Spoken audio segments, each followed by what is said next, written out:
포위된 성읍에 사는 자들아, 이제 이 땅을 떠날 터이니 짐을 꾸려라.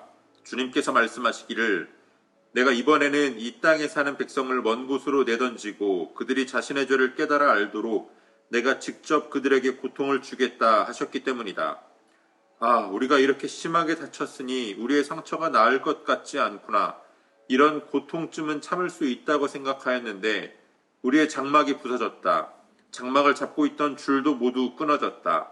우리의 자녀들도 모두 떠나가고 아무도 남아있지 않아서 우리의 장막을 다시 칠 사람도 없고 휘장을 달 사람도 없다. 백성의 목자들이 미련하여 주님께서 인도해 주시기를 간구하지 않더니 일이 이렇듯 뒤틀려서 우리 백성이 모두 흩어지게 되었구나. 들려오는 저 소식 보아라, 이미 이르렀다. 북녘 땅에서 올라오는 요란한 소리다.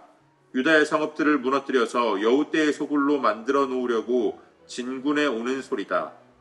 주님, 사람이 자기 운명의 주인이 아니라는 것을 제가 이제 깨달았습니다. 아무도 자기 생명을 조종하지 못한다는 것도 제가 이제 알았습니다. 주님, 형벌로 주님의 백성을 채찍질하여 주시되 주님의 진노대로 하지 마시고 너그럽게 다스려 주십시오. 우리가 죽을까 두렵습니다. 주님의 진노는 주님을 알지 못하는 이방 백성에게 쏟으십시오. 주님의 이름을 부르지 않는 사람들에게 쏟으십시오. 그들이 야곱 자손을 삼켜버렸습니다. 삼켜서 아주 없애고 그 거처까지도 황무지로 만들었기 때문입니다. 아멘.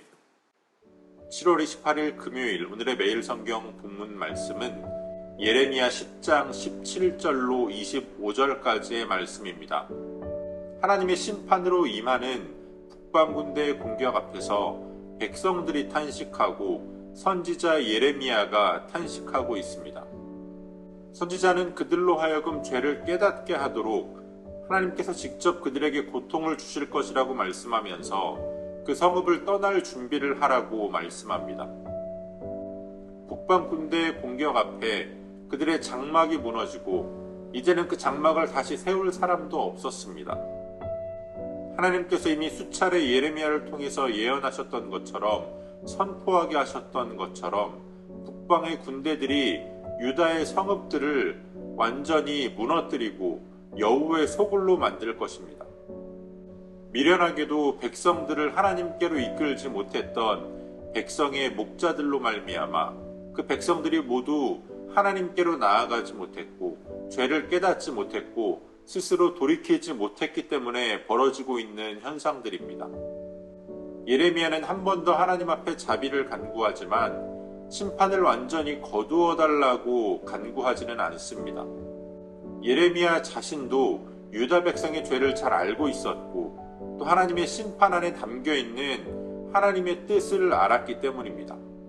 도무지 소망이 없어 보이는 백성, 그들을 위해서 예레미야는 끝까지 하나님의 자비하심을 구하며 간구하는 겁니다. 비록 하나님께서 채찍질을 하시더라도 진노의 채찍질이 아니라 그들을 향한 자비로 채찍질을 해주시기를 간구합니다. 또 하나님의 몽둥이로서 유다 백성을 심판하는 도구로 사용되어지는 그 이방 백성들에게도 하나님께서 그들의 벌에 합당한 심판을 내려주시기를 간구합니다. 교회라고 하는 곳은 영적인 공동체입니다. 만약 교회 안에 죄가 함께하고 있다면 그것은 혀를 차면서 비판만 할 일이 아니라 우리의 공동체 전체를 향한 안타까운 마음으로 하나님의 자비하심을 구하며 죄로부터 돌이킬 수 있도록 힘써야 할 일입니다. 하나님을 알지 못하는 자들, 하나님으로부터 멀리 떠난 자들은 자기들이 인생의 주인이 되어서 자기들의 욕망을 위하여 살아갑니다. 그러나 우리가 하나님을 아는 자들이라면 우리를 지으신 창조주 하나님께서 우리를 향한 창조의 목적을 두시고 또 우리에게 각자의 은사에 맞게 사명을 맡겨주셨음을 알아야 합니다. 그래서 나의 욕망을 따라 살아가는 삶이 아니라 나의 사명을 이루어가는 삶을 살아내야 합니다. 그러한 삶이 하나님 앞에 심판이 아니라 자비하심을 구할 수 있는 또 그 자비하심을 입을 수 있는 인생입니다. 고난 앞에 우리들의 모습이 절망하는 모습이 아니라 여전히 인생의 주인이 되시고 역사의 주관자 되시는 하나님을 신뢰함으로 하나님의 은혜를 구하고 하나님의 자비와 긍휼을 구하며 나아갈 수 있는 저와 여러분들의 모습이 되어지기를 소원합니다. 오늘도 우리에게 주신 본문의 말씀을 몇 차례 더 읽으시면서 여러분들에게 개별적으로 깨닫게 하시는 하나님의 말씀을 묵상하시고 각자의 기도로 오늘의 묵상을 마치겠습니다.